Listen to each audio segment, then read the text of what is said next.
अस्सलाम वालेकुम नाज़रीन, रज़ा न्यूज़ के साथ आपका अपना दोस्त फजल अब्बास आपकी खिदमत में हाजिर है। नाज़रीन, हमारे साथ मौजूद है one of the best social activist फलक जवेद साहिबा। आइए इनसे पूछते हैं कि इमरान रियाज खान साहब को गिरफ्तार किया गया है और इसके बाद यहाँ पे प्रोटेस्ट अवाम का एक आपको जमे गफीर नजर आएगा वहाँ पे। मिस फलक, आप ये बताएं कि इमरान रियाज खान साहब को क्यों गिरफ्तार किया गया, आखिर उनका क्या कसूर है?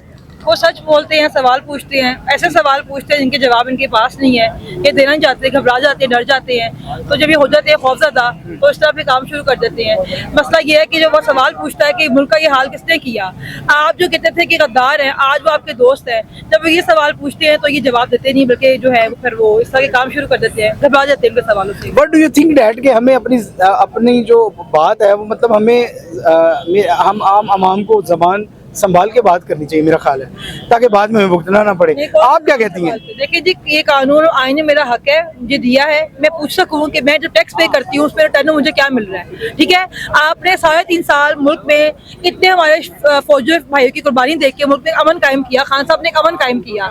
ठीक है, तो मेरा फर्ज बनता है, मेरा हक बनता है कि मैं सवाल पूछूं कि 3.5 साल के बाद पाकिस्तान के अंदर दोबारा दहशतगर्दी कैसे शुरू हो गई है। 2 धमाके हुए हैं कुछ दिनों के अंदर पेशावर के अंदर, तो जवाब दिया जाए ना, बजाय इसके कि आप पकड़े दहशतगर्दों को। आप पकड़ किसको रहे हैं? जो सवाल पूछ रहे हैं कि दहशतगर्दी कौन करवा रहा है और कैसे हो रही है, भी आप जवाब दें ना, आप जिम्मेदार हैं, आप मुहाफिज हैं, आपको काम बनता है कि आप जवाब दें। दूसरा ये सवाल लोग पूछते हैं कि जी मुल्क की जो मैशियत है 9 माह में उसका बेड़ा गर्क हो गया, एक आम इंसान के पास ना रोजगार है, ना रोटी है, ना उसके बाद इलाज की सहूलत है, लोग फाके कर रहे हैं, खुदकुशी कर रहे हैं, बच्चों को लेकर छोड़ के मर रहे हैं लोग, तो कौन जिम्मेदार है सबका? किसने इन चोरों का अपने मुसल्लत किया? जब ये आपसे सवाल किए जाते हैं तो बजाय जवाब देने के आप घबरा जाते हैं और हो जाते हैं खौफजदा। तो आवाम को जवाब तो चाहिए ना, आवाम को जवाब दें। अच्छा जी, अभी रिसेंटली एक देखा हमने कि केपी के पुलिस जो है उसने रिजाइन दिए हैं, आपके इल्म में होगा ऑब्वियसली। तो मैम ये बिहाइंड क्या रीजंस है, मतलब ये हमारे मुल्क में हो क्या रहा है? उनका मुतालबा ये है कि हमें इन्वेस्टिगेशन करने नहीं दी जा रही है, ऐसा कुछ उनका मुतालबा है। वो जो उनकी एलिगेशन है वो ये वाली हैं। तो भाई बात यह है कि साफ और शफाफ तहकीकात का हक देना चाहिए, किसी भी अदारे को दूसरे अदारे के अंदर जो है वो इंटरफेयर नहीं करना चाहिए, और बताया जाए आवाम को। हकीकतन बात है कि पेशावर के अंदर दहशतगर्दी का जिम्मेदार कौन है, क्योंकि आवाम सब जवाब मांग रही है। हमारे पश्तून भाई हों या कोई भाई भी हो, कि हमारा खून इतना सस्ता है उसको सब बहा दिया जाए और हमें जवाब भी ना दिया जाए, तो हम तो सवाल करेंगे, आपको जवाब देना पड़ेगा।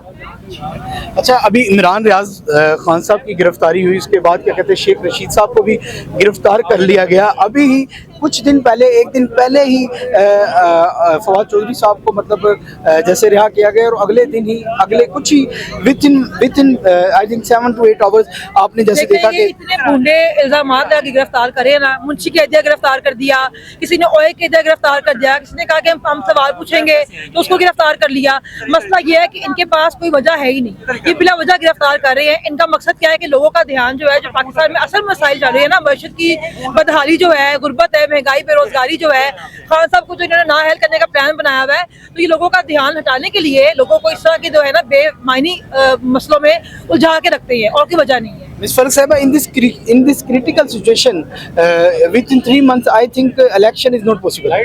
इलेक्शन देखें, ये ड्रैग करना चाह रहे हैं, 100 साल तक इलेक्शन नहीं करवाना चाह रहे, ये चाह रहे हैं कि मुल्क में इलेक्शन हो ही ना, क्योंकि ये जानते हैं कि जब भी इलेक्शन होंगे खान साहब वापस आएंगे, और जब खान साहब वापस आएंगे तो खान साहब इनसे संभाले नहीं जाएंगे, क्योंकि खान साहब जो है वो किसी के पपेट नहीं है। जैसे बाकी 13 पार्टियों को तहाजा के पे मुसल्लत किया गया है, वो उनकी मर्जी के फैसले करते हैं ना, तो ये बर्दाश्त नहीं कर सकते कि कोई अवामी नुमाइंदा अवाम का मुतहफ़ आ जाए और जो 70 साल से इनकी बादशाहत है खत्म हो जाए, कभी ऐसा नहीं चाहेंगे। अच्छा, तो आप हमारे देखने वाले जो व्यूअर्स हैं, मे भी इनमें नून लीगिया भी होंगे, पीटीआई एंड डिफरेंट पार्टी से होंगे, उनको आप क्या मैसेज कन्वे करना चाहेंगी? मैं पहले तो ये कहूंगी कि भाई जो पटवारी हैं, मैं उनसे पूछना चाहूंगी कि आपकी क्या वजह है इस नून लीग को सपोर्ट करने की, जबकि आपका लीडर हमेशा मुश्किल वक्त में आपको छोड़ के भाग जाता है, कभी आपके साथ खड़ा नहीं होता। जबकि हमारा लीडर, जब पूरा निज़ाम उसके खिलाफ था, मेरा लीडर मेरे मुल्क में रहता है, वो यहीं पे खड़ा हुआ है, वो भागा नहीं, वो हमारे साथ रहा, मुश्किल वक्त में हमारे साथ खड़ा रहा, उसने हमें धोखा नहीं दिया, उसको गोलियां लगी, उसको थ्रेट्स मिले, लेकिन वो हमारे साथ खड़ा रहा। तो मैं तो फख्र से कहती हूँ कि मेरा लीडर मेरे मुल्क में रहता है। आप जवाब दें कि आप क्यों सपोर्ट करते हैं नून लीग को, जिन्होंने 3 वायदों के बाद भी मुल्क में आपके लिए, आपके बच्चों के लिए कुछ नहीं किया। क्या वजह सपोर्ट करने की। अच्छा, ये- और बाकी जो लोग देख रहे हैं उनको मैं पैगाम ये दूंगी कि अपने हक के लिए बाहर निकले, निजाम आपके हाथ में है, ये आप चेंज कर सकते हैं, कोई और उसको नहीं बदल सकता।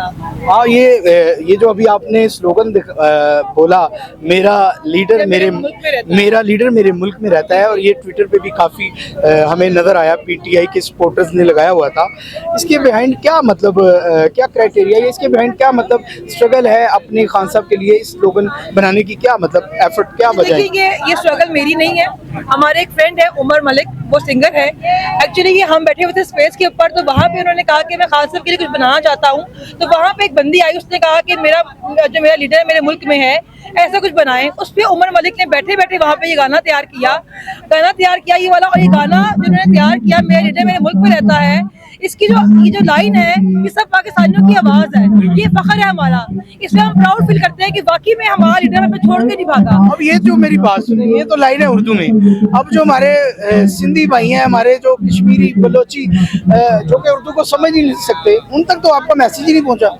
देखिए हमारी स्पेस से बड़े लोग इस तरह की भी आते हैं जिन्होंने उसको हिंदी में करके भी गाया है, तो ऐसा नहीं है, ये दिल की आवाज है, उसमें आपके लफ्जों को समझना जरूरी नहीं होता, कि दिल के अल्फाज हैं, ये फीलिंग्स हैं जो हर इंसान को समझ आ जाएंगी। अच्छा ना, बहुत शुक्रिया। नाज़रीन, हमारे साथ थी मोहतरमा फलक जवेद, इन्होंने बताया जैसे कि मेरा लीडर मेरे मुल्क में रहता है। मुझे क्योंकि उर्दू और इंग्लिश ही आती है, मैं ये कहूँगा कि my leader is living in my city, तो उर्दू आती है, इसके अलावा कोई ज़बान आती नहीं। तो हम मोहतरमा फलक जवेद साहबा को कहेंगे कि वो इसलिए इसके ऊपर भी वर्कआउट करें, सॉरी किसके ऊपर? इसके ऊपर भी वर्क करें ना, कि डिफरेंट लैंग्वेज में भी जी, मैं उमर मलिक से रिक्वेस्ट करूंगी कि वो बना सकते हैं तो जरूर बनाएं इसके ऊपर भी।